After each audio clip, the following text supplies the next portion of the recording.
Jillian. I'm here to talk to you about the Gutenberg printing press. How many of you have heard the saying, mind your P's and Q's? Yeah. So we're going to talk a little about where that came from. And we're going to preface that by talking about the history of 15th century England and Europe at that time, and then Gutenberg's own past, and then the influence of his invention across Europe and the world. So, patent and publication in the 15th century, patent laws weren't quite set. There wasn't anything. There had been a couple cases in that century, and the first case was in the 13th century about like family seals, but it wasn't a huge deal to them at that time, and so intellectual property wasn't often kept your own and could be exploited very easily. And printing during that time was done by scribes, by hand. Just think of like all your papers that you had to write. If you had to do them all by hand in super fancy script, it'd be super hard. So there's a lot of room for human error. Think about the notes you've taken. You can't scribble out on those, you just have to start all over. And if they made an error and didn't catch it, it would just be compounded in further copies. So, yeah. At the time Gutenberg first printed, there were probably only around 30,000 books in all of Europe, and that's by Andrews in the History Channel. That's not many books. If you think of like a public library, that's almost the same. So here's an example of what the handwritten might look like. It's very ornate, has a lot of hand detail. So Johannes Gutenberg comes in the picture.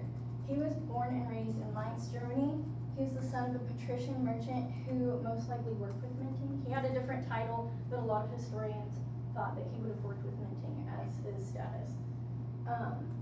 And because he was a son of patrician, there was a lot of unrest in Germany after his father had died, and it resulted in him becoming a political exile, which eventually he moved to France afterwards and to Strasbourg, where he started experimenting with printing.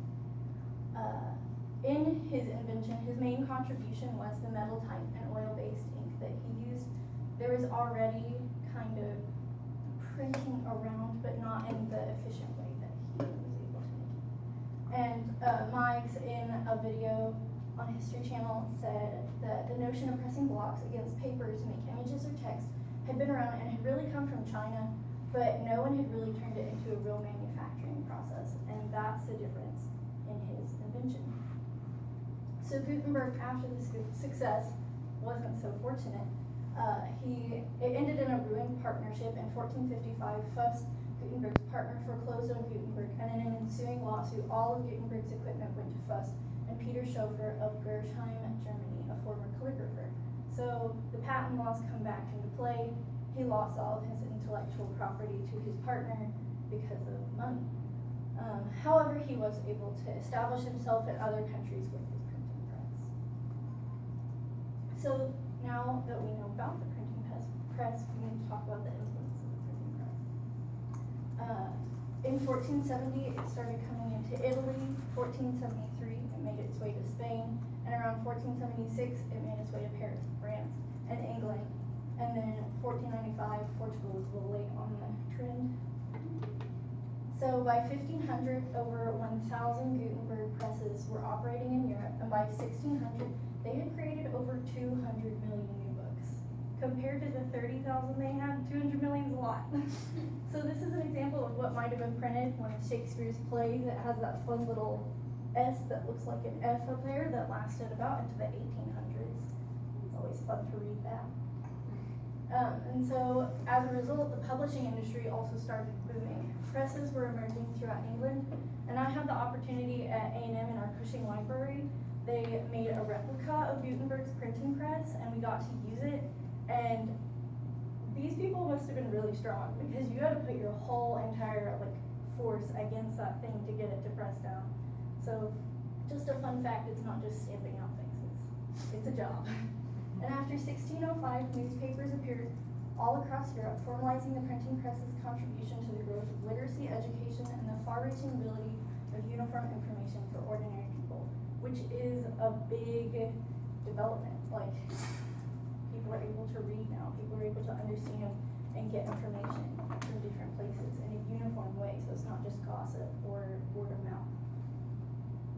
And also in this early massive printing period, the books were dominated by religious books by 45%, and then philosophy, law, and scientific subjects. Which is super interesting to me. It's cool to see what they were interested in printing and what they thought was a priority in that time.